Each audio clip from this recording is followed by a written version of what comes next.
Shajiro, a young man with an ugly face.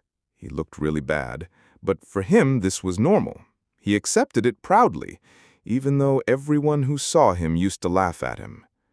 Our hero Shajiro worked in a normal company, and his boss exploited his ugly looks to boost his own sales.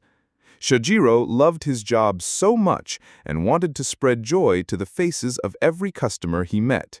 He refused to surrender to despair. And since his face wasn't handsome, naturally girls weren't interested in him. But he never cared about that. He always lived his life in a very normal way. One day, while riding the train, an incident changed his entire way of thinking. A woman accused him of trying to harass her, even though he was innocent and hadn't done anything. Of course, because of his ugly appearance, everyone believed the liar, and he was thrown off the train in a humiliating way. Because no one believes a man with such a bad face. People treated him with cruelty in this world. The case went to court, and he was sentenced to pay a fine even though he was innocent. That was the blow that destroyed his life. He even lost his job after several years. Later, the lying woman was arrested, and it was revealed that Shajiro had been innocent all along, but by then, time had passed, and his life was completely ruined. As he walked sadly thinking of his wasted life, he saw a group of kids bullying an ugly-looking child. That convinced Shajiro that ugliness was a curse in this world, one that tortured its bearer. After so much bullying and insults, he could no longer live a normal life. At every job interview, he got nervous and ruined his chances. His life collapsed further, and people began to see him as insane. They treated him like a madman, especially since Shajiro had trouble communicating. He eventually decided to isolate himself from the world until death. While sitting at his computer, he read a post about people disappearing. When he opened the comments, he found someone saying they had gone to another world and that if they wanted to return to the original one, they would lose half their lifespan. Shajiro, of course, didn't believe it, but deep inside, he wished for a new life in another world. He tried his luck and performed the ritual of transferring to another world. Suddenly, a notification appeared on his computer telling him that if he went to the other world and then decided to return, he would actually lose half his lifespan. He thought someone had hacked his computer and was messing with him, but when he clicked Next, a screen appeared showing his name, age, and even gave him the option to choose his new appearance, meaning he could change his looks and become handsome in the other world. But our hero was foolish and wrote down a very large negative value. That gave him more than 10,000 bonus points. Every time he sacrificed something, he received even more points. He could also write personal notes. So he decided to restrict himself in the new world to earn even more points. He wrote down weaknesses like he would lose 10% of his lifespan if he touched a girl, and if he ever tried to get close to a girl in a sexual way, his body would be torn apart. This gave him more than 100 trillion points. He was supposed to distribute these points into his skills, but unfortunately, time ran out, the screen shut down, and suddenly he disappeared from his place. When he opened his eyes, he found himself in the other world. He was shocked that his appearance there was even uglier than in the real world by 1,000 times, and he also found 3 other people with him in the same place. All of them were brought here the same way. He tried to act gentlemanly and offered his clothes to a girl who had nothing on, but because of his disgusting body, she refused to take them. He started to get to know the others.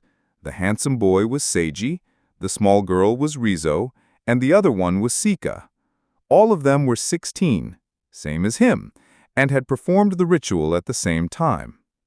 Shajiro didn't want to make friends in the new world, convinced he would end up alone because of his looks. He found a gold coin in the drawer, but as soon as he touched it, it disappeared. He remembered he had written in the list that he couldn't hold money, and whenever he touched it, it would vanish. That meant he'd remain poor even in the new world. Shojiro became extremely frustrated, but he had no choice. He accepted his fate and decided to keep living. He kept walking with the group, and soon a man appeared introducing himself as the one who had summoned them to this world. He explained that they had been brought here to save his kingdom from the Demon King. Then he gave them a chance to test their abilities. When Shojiro opened his stat screen, he was shocked. His body was very weak, and his appearance was even worse than before. But when he checked his points, he saw numbers beyond imagination, numbers that no one else could even dream of. However, because he had set restrictions on himself, like losing life if he touched a girl and being unable to hold money, his situation was tragic. He realized he had traded all his happiness for immense power, but he couldn't use it normally without great suffering.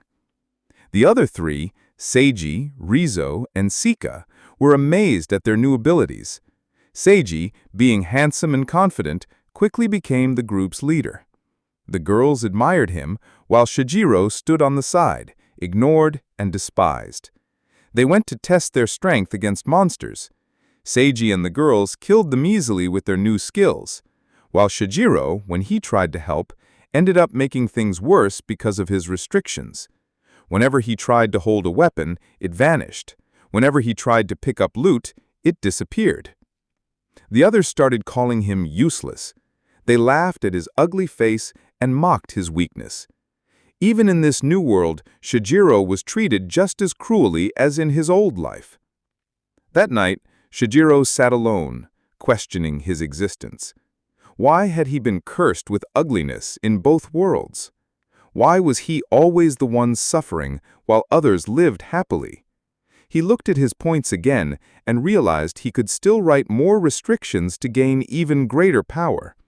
He wrote that every time someone insulted his appearance, he would gain extra points. And every time he was betrayed by someone close, his strength would multiply. He accepted that his fate was to be hated and despised, but he decided to turn that pain into his weapon. From that day forward, Shojiro swore he would no longer chase after friendship, love, or beauty. He would become a monster that used pain, rejection, and insults as fuel to grow stronger. He was the cursed hero, the one who would rise from ugliness to shake the very foundations of the new world. Days passed, and the group continued their journey.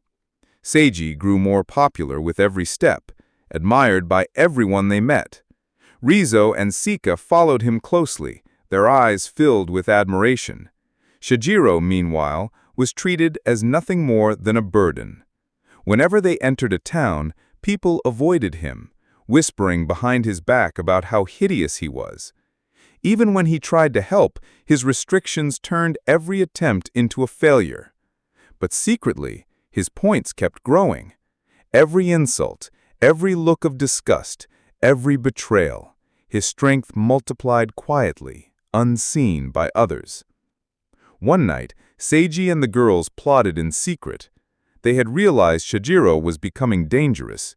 His points were unknown, his power mysterious. Out of fear and jealousy, they decided to abandon him during their next battle. The following day, while fighting against a horde of monsters, Seiji gave the signal. He and the girls retreated, leaving Shojiro surrounded. The monsters attacked mercilessly, tearing at his body. But in his agony, something strange happened. His restrictions activated. Betrayed by those closest to him, his strength multiplied beyond limits. His broken body healed instantly, and his power surged like a raging storm.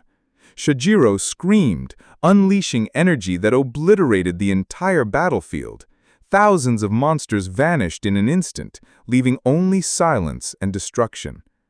When Seiji and the others returned, they were stunned. The weak, ugly boy they had mocked now stood among the corpses of countless monsters, his body glowing with terrifying energy. But Shojiro didn't smile. His eyes were filled with nothing but hatred and despair. "You betrayed me," he said coldly, "and because of that, I have become something you can never defeat." Seiji tried to fight him, But every strike was useless. The more Seiji insulted or attacked, the more Shojiro's power grew. With a single move, he crushed him to the ground. Rizo and Sika begged for their lives, but Shojiro only laughed bitterly. You wanted a hero handsome enough to love, strong enough to protect you? Instead, you created me, an ugly monster that feeds on your cruelty. He turned his back on them, leaving them alive only to suffer from guilt and fear. From that day forward, Shojiro walked alone. Townspeople whispered legends of the cursed hero, a man whose ugliness gave birth to unholy strength. Some feared him as a demon, others worshipped him as a god. But Shojiro no longer